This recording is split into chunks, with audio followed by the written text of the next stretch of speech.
الله أكبر الله أكبر.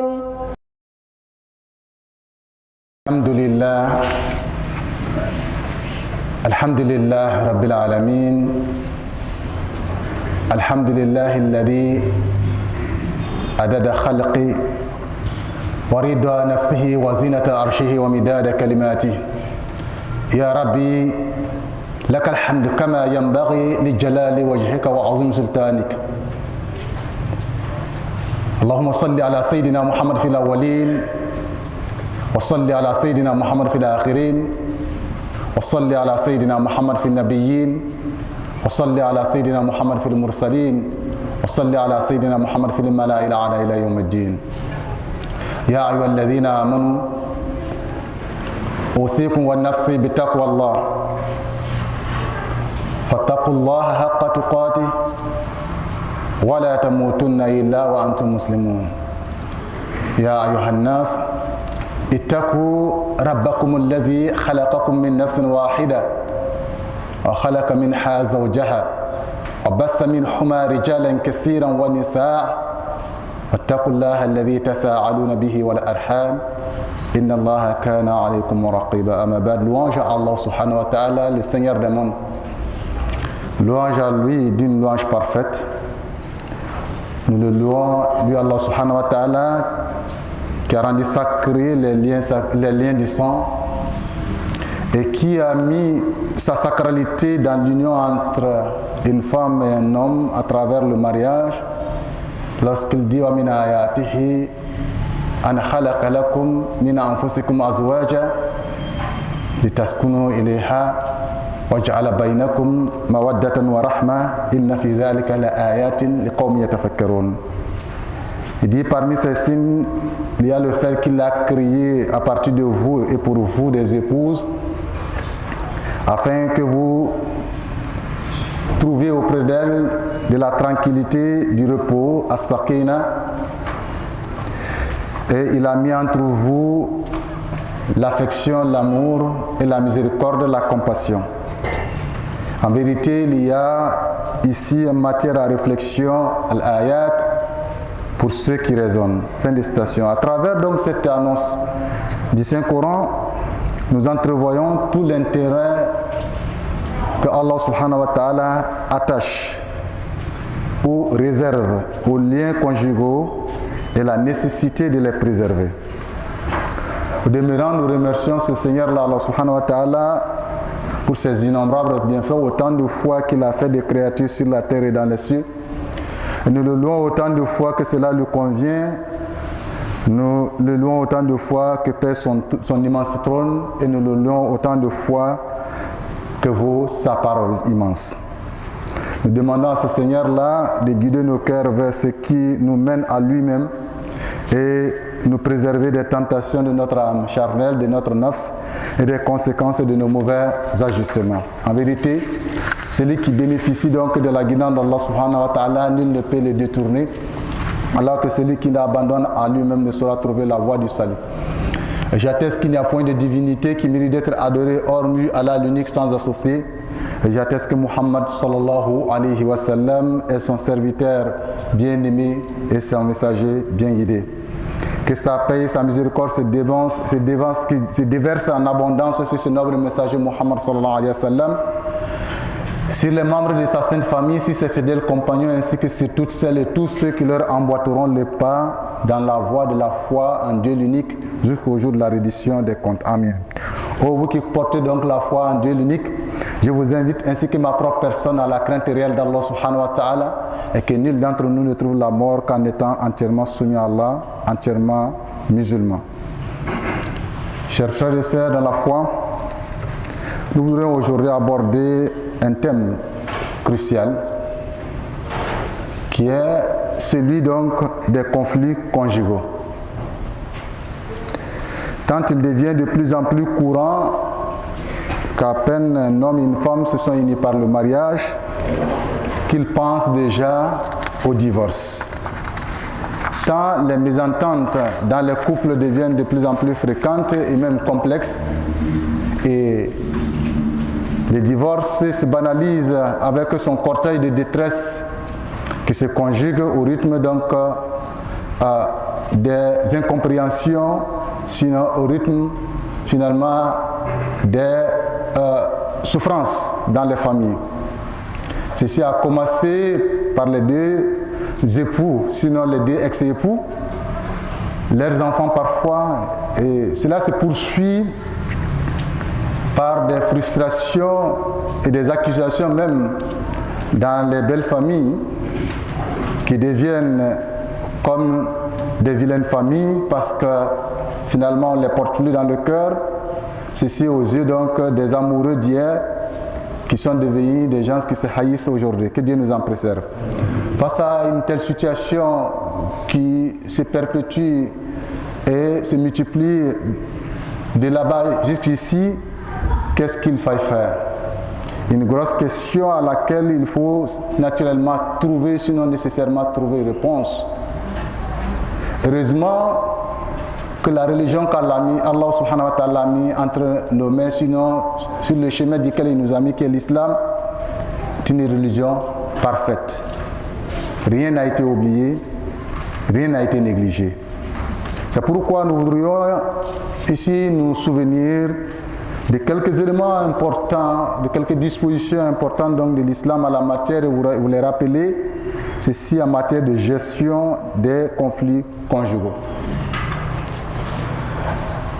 Mais pour commencer, nous voudrions attirer notre attention, votre attention sur quelque chose qui nous semble fondamental.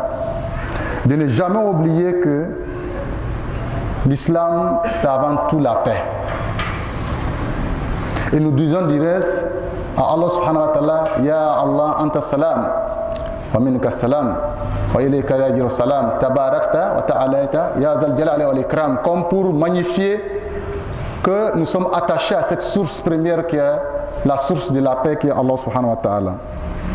Au nom de la même paix, quand on se rencontre entre nous, la première des choses qu'on s'adresse en salutation, c'est Assalamu alaikum. Et Allah subhanahu wa ta'ala en a fait un fondement même essentiel pour le mariage, comme nous l'avons rappelé tout à l'heure à l'entame de notre propos, lorsque Allah subhanahu wa ta'ala dit wa min ayatihi an khalaqa lakum min anfusikum azwaja litaskunu ilayha. Il a créé à partir de vous et pour vous des épouses pour que vous puissiez trouver la paix, la tranquillité auprès d'elles.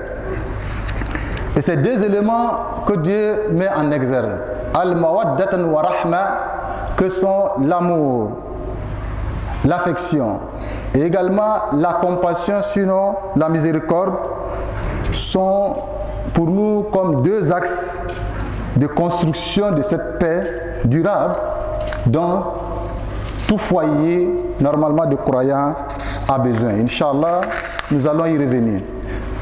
Au demeurant, on doit se souvenir même de la devise de l'islam que nous allons résumer à travers le verset justement qui nous a été donné dans la sourate 2 au verset 201, lorsque nous disons Rabbana atina fi dunya hasana wa fil akhirati hasana. En demandant à Allah subhanahu wa ta'ala de nous accorder une belle part ici-bas et une belle part dans l'au-delà. Et concernant cette belle part d'ici-bas, le prophète Muhammad sallallahu alayhi wa sallam va nous aviser en disant que les sources du bien-être d'ici-bas pour le croyant se retrouvent en trois choses. Premièrement, une bonne maison. Deuxièmement, une bonne épouse. Troisièmement, une bonne monture. Pour dire ce qui peut réjouir au plan factuel, le croyant, on trouve généralement à travers ces trois sources. Et cela est bien légitime, comme on peut s'en rendre compte, parce que une bonne épouse, quand on a la chance de l'avoir dans un foyer, en réalité ça produit une bonne famille. Et quand on a la chance d'avoir de bonnes familles, on construit une bonne communauté. Et quand on a de bonnes communautés, on construit forcément une bonne nation. Et ceci au grand bonheur donc des hommes et des femmes qui constituent cette nation-là. Qu'Allah subhanahu wa ta'ala nous l'accorde. Cependant, c'est pas parce que l'islam c'est la paix, c'est pas parce que toute notre action concourt à construire cette paix en nous et autour de nous qu'il faille nier l'existence des conflits. Non, les conflits font partie inhérente donc de notre société. Et c'est pourquoi il faut le comprendre comme cela, et c'est le deuxième élément important sur lequel nous voudrions insister pour dire qu'il ne faut pas nier le fait que le conflit, à la limite on va dire, est naturel. Parce que, on le sait, la bile,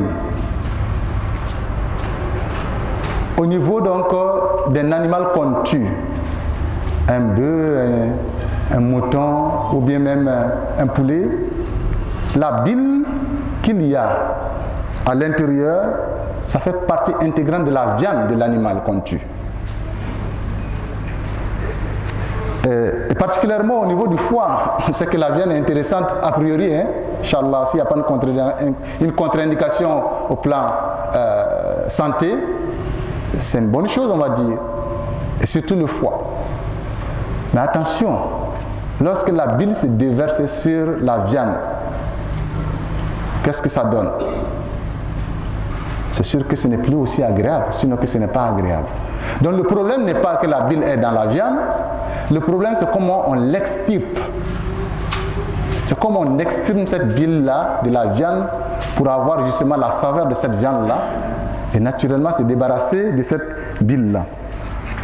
Et là, parce qu'en réalité, si on devrait nier l'existence de conflits, on devrait même dire qu'au temps du prophète sallallahu alayhi wa sallam, le parfait être dans son comportement, on ne devrait pas avoir de conflit en son temps ou dans les foyers donc, de ses sahaba. Pourtant, il y en a eu. La vraie question, c'est de savoir comment on conjure, comment on atténue, sinon comment on gère ces conflits. Et ça, c'est l'élément le plus fondamental auquel nous devrons nous intéresser et que nous allons nous intéresser. أقول قولي هذا وأستغفر لي ولكم ولسائر المسلمين من كل ذنب فاستغفروه إنه هو الغفور الرحيم.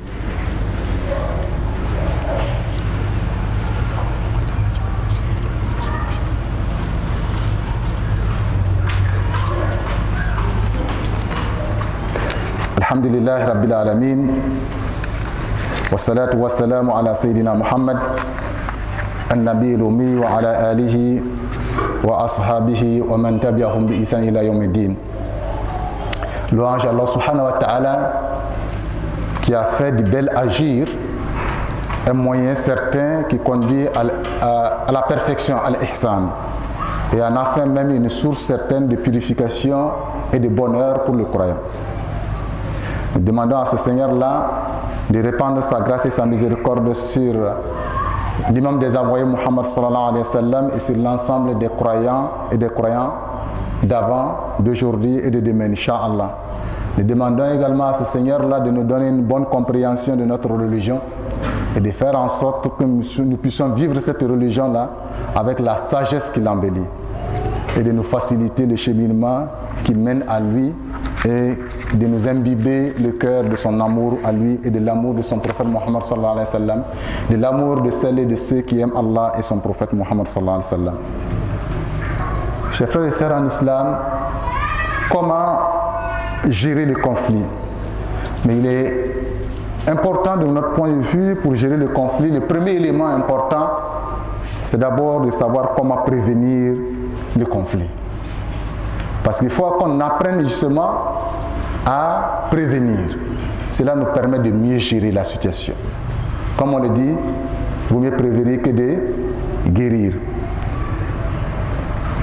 Pour mieux gérer ces conflits, sinon pour les prévenir, on se souviendra que Allah subhanahu wa ta'ala, qui nous aime tant, et qui aime tant nous voir unis dans le mariage, lui Allah a mis donc à notre disposition des formidables outils pour pouvoir effectivement nous accompagner dans la gestion de ce mariage. Nous l'avons dit à l'entame de notre propos, l'amour et la compassion.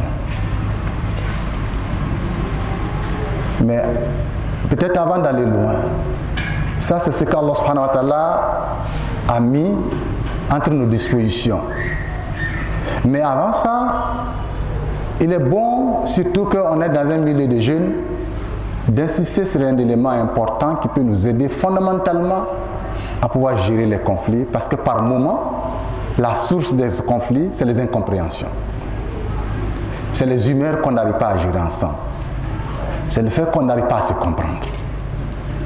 Et beaucoup de fois, lorsqu'on observe, on se rend compte que peut-être que c'est des problèmes de caractère même. Peut-être que ce n'est pas forcément celui-là que j'aurais dû choisir comme époux. Peut-être que c'est celle-là que j'aurais dû ne pas forcément choisir comme épouse. Et c'est pourquoi le choix de l'épouse est fondamental justement pour aider à la bonne vie. Et c'est pourquoi le prophète sallallahu alayhi wa sallam va nous donner une grande sagesse à la matière. Il nous dit effectivement on peut marier une femme pour 3 raisons fondamentalement. Soit pour sa beauté, soit pour sa richesse, soit pour la noblesse. 4 raisons, la noblesse de sa famille, ou pour sa piété. Donc la beauté, la richesse, la noblesse de la famille ou de la lignée, ou la piété. Mais il nous dit fondamentalement de mettre l'accent sur le dernier élément, la piété, la bonne conduite, la moralité, le comportement. S'assurer quelque part que celle-là que je choisis comme épouse ou celui-là que je vais prendre comme mari, on a des convenances. Dans le fond, pas dans la forme simplement. La forme de ce qui réjouit les yeux, ça peut avoir ses limites lorsque le comportement ne se marie pas. Et donc il est important d'insister sur ça. Et c'est pourquoi, du reste, on recommande fortement quand on hésite, quand par moment l'amour, la chaleur de l'amour peut emporter sur la raison, on nous dit faisons beaucoup d'invocations, surtout la prière de Al-Ishtikhara, donc des demandes de délibération auprès d'Allah subhanahu wa ta'ala pour qu'il guide notre cœur. Et c'est important d'insister là-dessus. Au-delà, comme nous l'avons dit, Allah subhanahu wa ta'ala, il a mis à notre disposition 2 éléments, l'amour et la compassion. C'est vrai, l'amour naît et s'active parfois même avec la passion. Mais avec la durée, cet amour-là peut se faner, s'effriter. Tout comme une belle fleur, et puis même peut bien mourir.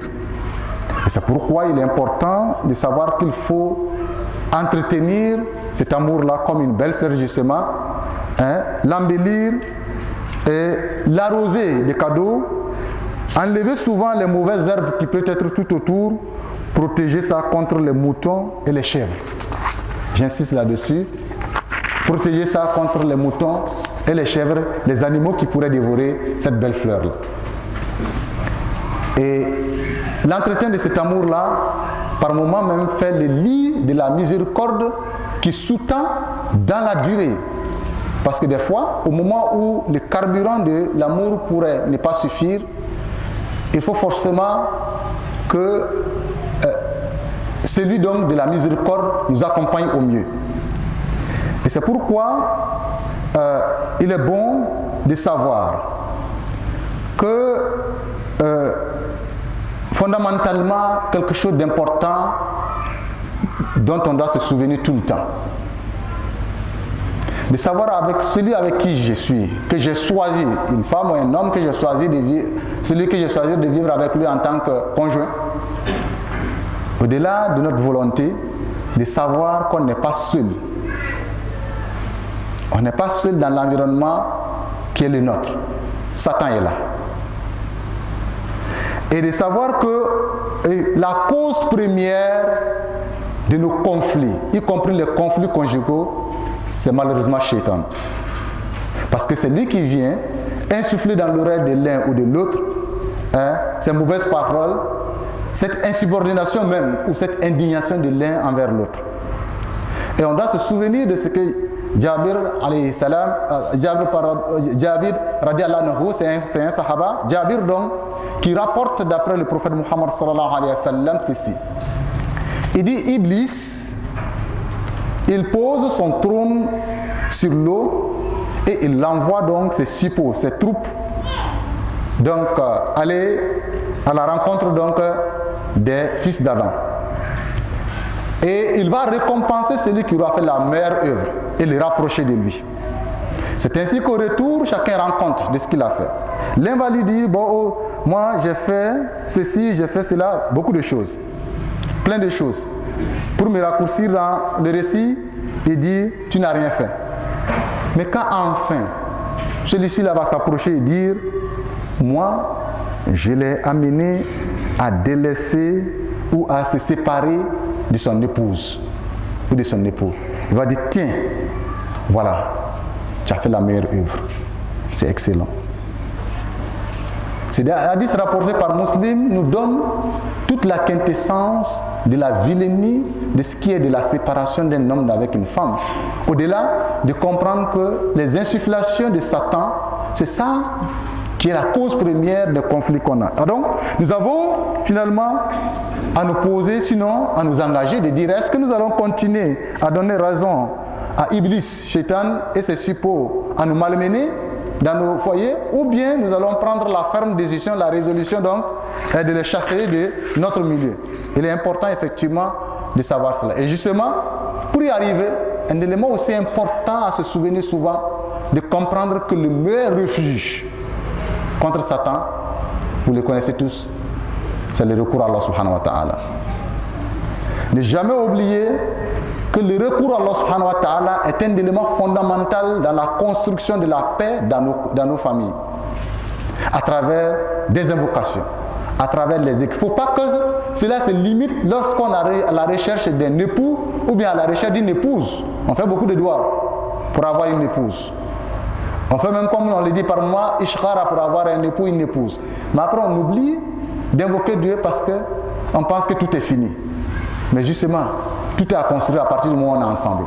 Parce que le mariage, c'est une construction. C'est vrai que le prophète sallallahu alayhi wa sallam nous a dit que c'est le meilleur édifice qu'Allah a mis entre les êtres humains pour qu'ils la construisent. Donc un édifice pour qu'ils construisent l'édifice. Mais justement, on doit savoir que tout n'est pas fait. C'est à nous de construire avec l'aide d'Allah subhanahu wa ta'ala. Et donc, cela est très important à s'en souvenir. Au-delà de comprendre qu'il y a aussi deux autres éléments qui sont importants à notre point de vue à souligner parce que c'est des éléments qui peuvent nous aider fondamentalement dans la gestion des conflits, comme nous l'avons dit, qui sont inhérents à la vie conjugale. C'est quoi? C'est de savoir que Allah subhanahu wa ta'ala nous a donné un bel conseil dans son Saint-Coran de dire, quels que soient les différends que l'on a dans notre communauté, dans notre société, dans notre couple, ramenez-nous à lui, Allah, et à son prophète. Savoir que le meilleur recours, sinon le meilleur juge d'abord, c'est ce que Allah subhanahu wa ta'ala a établi comme loi. Les sagesses que le prophète sallallahu alayhi wa sallam a laissées entre nos mains, de faire d'abord recours à ça avant tout autre recours. Ça ne va pas entre moi et mon épouse, ça ne va pas entre moi et mon époux. D'abord, asseyons-nous, parlons de cela à la lumière donc de ce qu'Allah subhanahu wa ta'ala nous a donné comme message. Et justement, fondamentalement, le dialogue interne est quelque chose de fondamental. S'asseoir, discuter, échanger, c'est fondamental justement dans la gestion des conflits. Mais une parenthèse très importante ici. Il faut justement donner de la force au dialogue entre nous dans le foyer pour gérer au mieux nos incompréhensions que de faire vite la fenêtre ouverte vers l'extérieur. Au point que le foyer s'inonde très facilement par des intrusions de certains membres. Mais il faut le dire comme ça, des membres, c'est vrai proches, mais si on proches, ils ne font pas partir du couple. Que ce soit la belle famille, que ce soit les amis, que ce soit les voisins. Ce n'est pas à eux d'abord qu'il faut aller étaler l'incompréhension qu'il y a entre moi et ma femme ou entre moi et mon épouse. Entre moi et mon époux, pardon. C'est à nous d'abord de nous asseoir d'essayer de nous comprendre. Et même quand il faille faire appel à des personnes extérieures, il y a une règle. Et cela est important à dire avec force. Il y a une règle. Allah subhanahu wa ta'ala, en la matière, dans la sourate 4 au verset 35, nous dit que lorsque l'on est appelé à faire appel à des personnes extérieures, qu'on choisisse ce qu'il a appelé des arbitres. On choisit un arbitre du côté donc de la femme, un arbitre du côté de l'homme, et que si ces deux arbitres-là, ils sont de bonne foi, et c'est là qu'il y a toute la sagesse. Il dit plus ceux qui sont en conflit, il dit si les deux arbitres sont de bonne foi, la réconciliation va se faire. Et donc, on parle d'arbitre, on ne parle pas de supporters. L'arbitre tranche en fonction de la vérité. Il est équitable entre les deux parties. Quand il prend parti, il n'est plus un arbitre, il est un supporter. Et donc, il est bon qu'effectivement on fasse attention à ça. Quand on veut choisir ces personnes qui vont aller effectivement nous aider à résoudre nos problèmes, pas juste celui-là qui va aller juste défendre la cause, mais celui-là qui a même de dire la vérité, même quand j'ai tort, je sois à même de l'écouter parce qu'il me dit la vérité. Et donc ça c'est important qu'il y a une règle effectivement dans le choix de ces personnes extérieures à intervenir dans notre foyer. Puis Allah subhanahu wa ta'ala nous aider effectivement avec tous ces outils-là et nous permettre de pouvoir réussir nos vies de couple. On doit comprendre en profondeur que le mariage est un bel édifice comme nous l'avons dit, mais ça exige de nous une construction, sinon un entretien.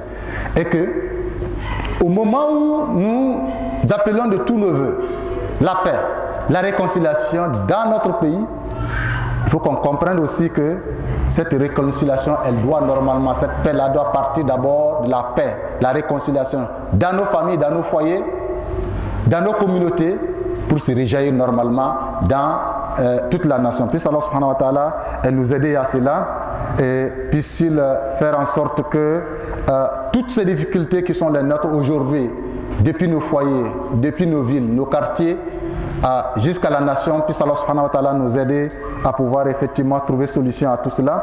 Puisse-t-il lui, Allah subhanahu wa ta'ala, nous faciliter le cheminement vers lui, Allah subhanahu wa ta'ala, et nous pardonner nos insuffisances, nos imperfections, parce qu'on a des créatures à lui avec nos imperfections. Nous demandons à ce Seigneur-là d'agréer nos parents, nos frères et sœurs qui nous ont devancés à lui, qui nous ont devancés auprès de lui et qui sont dans leur tombe, dans la solitude. Qu'Allah subhanahu wa ta'ala les tienne compagnie. Nous demandons effectivement à ce Seigneur de leur pardonner, de leur accorder sa miséricorde et sa satisfaction et de guérir également les malades qui sont parmi nous. Tous ceux qui sont malades dans leur chair, dans leur être, qu'Allah subhanahu wa ta'ala leur allège leurs épreuves et qu'il guide notre jeunesse vers ce qu'il y a de meilleur ici-bas et pour l'au-delà et nous insuffler le pardon, l'amour et la tendresse dans nos cœurs, dans nos familles, Inch'Allah.